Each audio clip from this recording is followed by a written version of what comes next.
Então, beleza, vamos lá. Usando então nossos conhecimentos aqui, as equações que a gente já apresentou, né? E equações já de outros cursos de física, né? Por exemplo, segunda lei de Newton. E aplicando essas relações, né? Dentro desse contexto aqui, ó, qual é o contexto dessa figura? Qual é o contexto aqui? Eu tenho um elétron que ele faz um zigue-zague aqui dentro do material. Beleza? Ele começa no ponto A aqui, né? Ele colide aqui com algum obstáculo, pode ser um outro elétron, pode ser um núcleo, né? Vem para cá, né? E fica fazendo esse zigue-zague dentro do material, né? O que leva aquela velocidade de deriva que a gente já discutiu em outros vídeos, que ele é uma velocidade baixa, né? Mas apesar de ser baixa, o campo elétrico, né, que perpassa pelo material, ele é rápido, então leva essa sensação de instantaneidade, assim, quando você aciona o interruptor e acende a luz, por exemplo, né? Então, qual que é a ideia? Vamos pegar aqui, ó. Segundo a lei de Newton, né, tem que a aceleração é a força sobre a massa. Então, essa aqui seria a aceleração que eu tô calculando aqui sobre o elétron, né? Um elétron que está fazendo esse caminho de zigue-zague, tá? Dentro do material condutor. A força que atua sobre esse elétron, mesmo que ele tenha feito esse zigue-zague, ele colida eventualmente, né, com um material ou outro, essa força vai continuar sendo a força elétrica. Então ela vai ser o produto da carga do elétron vezes o campo elétrico atuando ali, certo? E isso dividido pela massa do elétron. Tudo bem? Então guarda essa relação aqui. A aceleração do que atua no elétron é essa. Né?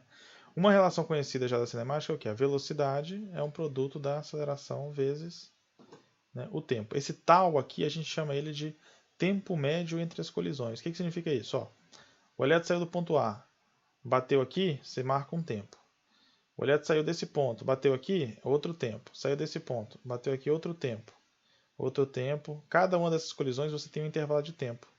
Você pega, soma todos esses intervalos de tempo e divide pelo número de colisões, você vai ter o tal. Então ele é a média, o tempo em média que um elétron demora de sair de uma colisão, né, e ir para outra colisão. Tá ok? Então é isso que significa esse tal. É o tempo médio para acontecer entre uma colisão e outra.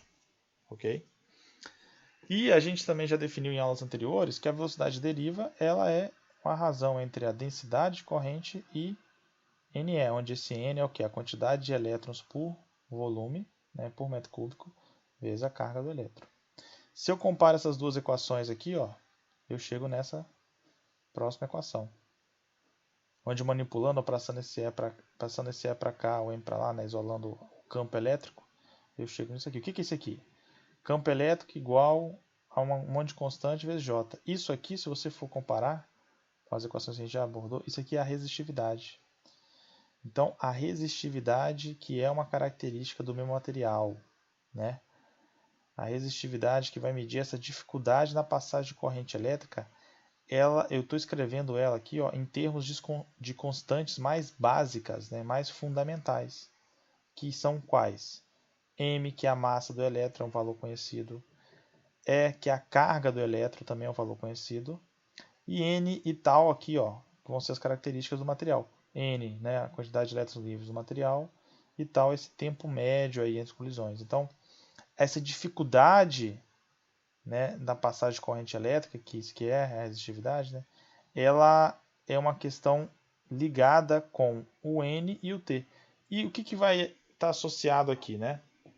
O N é o material em si, né, se ele vai ter muitos elétrons por metro cúbico para poder se mover.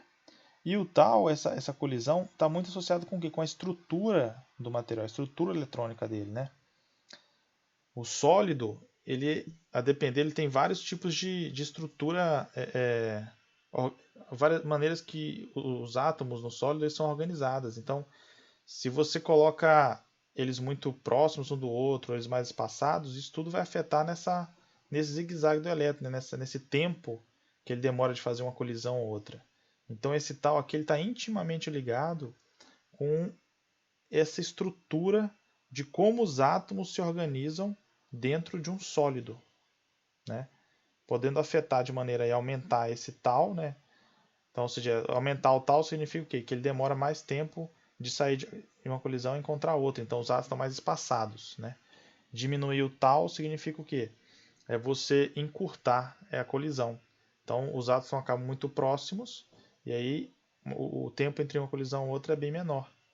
né? Então esse tal está intimamente ligado ali ao âmago, né? Ao interior do material, né? Revelando aí como está distribuído, como está organizado essa estrutura atômica aí, beleza?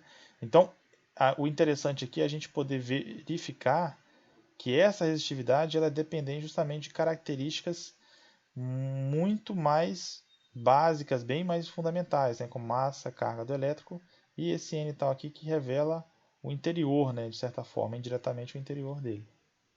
Ok? Então é isso aí.